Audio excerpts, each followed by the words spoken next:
লাইফটো মোৰ তেওঁলোকে অকল এইটোৱে নহয়, যেতিয়া আশীৰ্বাদ যাত্ৰাও তেওঁলোকে মোবাইলত চাই থাকে। ওচৰৰ মানুহবিলাকে মোক কৈ দিয়ে নহয়, যেনেকৈ কালি কংগ্ৰেছৰ জুম মিটিং হৈছে, ঠিক আছে, বেলেগে নাজানে, মই জানো যে কালি কংগ্ৰেছৰ জুম মিটিং হৈ আজি টিকট ডিষ্ট্ৰিবিউশ্যন হৈছে, আৰু টিকেটৰ তালিকাখনো অসমৰ জাৰ্নেলিষ্ট এজনলৈকে ময়ে ফাষ্ট ফৰৱাৰ্ড কৰিছোঁ। কংগ্ৰেছৰ টিকটৰ তালিকাখনো ব্যক্তিগতভাৱে প্ৰথম ময়ে পাইছোঁ, আৰু ময়ে প্ৰথম অসমৰ জাৰ্নেলিষ্ট এজনক দিছোঁ, তাৰ পিছতহে বেলেগবিলাকে মোক পঠাই আছে। গতিকে এইকেইটা মই যোৱাকালি জানো। এতিয়া কংগ্ৰেছৰ কোনকেইটা ছিট লৈ নিজৰ ভিতৰত গণ্ডগোল লাগি আছে গোটেইখিনি, আৰু এইবিলাক একো মানে যিমানে তেওঁলোকে আৰু জাষ্ট টিকটখিনি মুছলিম ছিটকেইটা টিকট দিব দিয়ক, তাৰ পিছতেই গণ্ডগোল আৰম্ভ হৈ যাব। লুৰিণজ্যোতি গগৈয়ে বৰাক ভেলীত এটা টিকট দিম বুলি কথা বাৰ্তা পাতি থৈছে, বিনাকান্দিত টিকট দিম বুলি কথা বাৰ্তা পাতি থৈছে, মৰিগাঁৱত টিকট দিম বুলি কথা বাৰ্তা পাতি থৈছে কেণ্ডিডেটবিলাকৰ লগত, ধেমাজিত কথা বাৰ্তা পাতি থৈছে, এটা ধুবুৰী ফালৰ মানুহৰ লগতো কথা পাতি থৈ দিছে।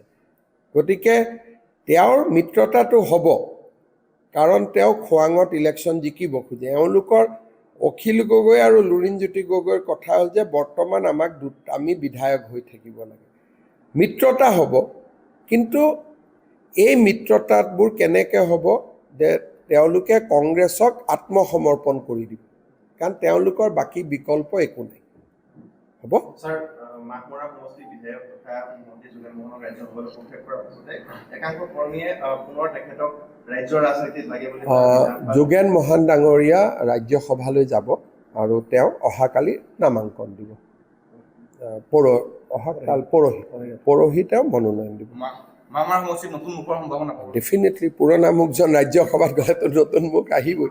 নতুন মুখ নে কোনো বিধায়কক বা প্ৰাক্তন না না না, নতুন মুখে আহিব। বিজেপি মানে নতুন মুখ মানে আমাৰ দৰে মুখ হ'ব, কিন্তু মুখখন নতুন হ'ব। মই আপোনালোকে এই কথাটো মই এইটো কথা সুধিম যে আপোনালোকে যদি এটা সমষ্টিৰ কথা সুধি থাকে, তেতিয়াহ'লে মই বুজিম যে আপোনালোকে সেইটো সমষ্টিটোত বিজেপি কেন্দ্ৰীভূত কৰিব খুজিছে, আৰু আপোনালোকৰ যিটো মায়াজাল তাত আমি প্ৰৱেশ নকৰোঁ। বুজি পালে? আমাৰ সাধাৰণ ঘৰৰ সাধাৰণ ল'ৰাই যোৰহাটতো প্ৰতিদ্বন্দ্বিতা কৰিব।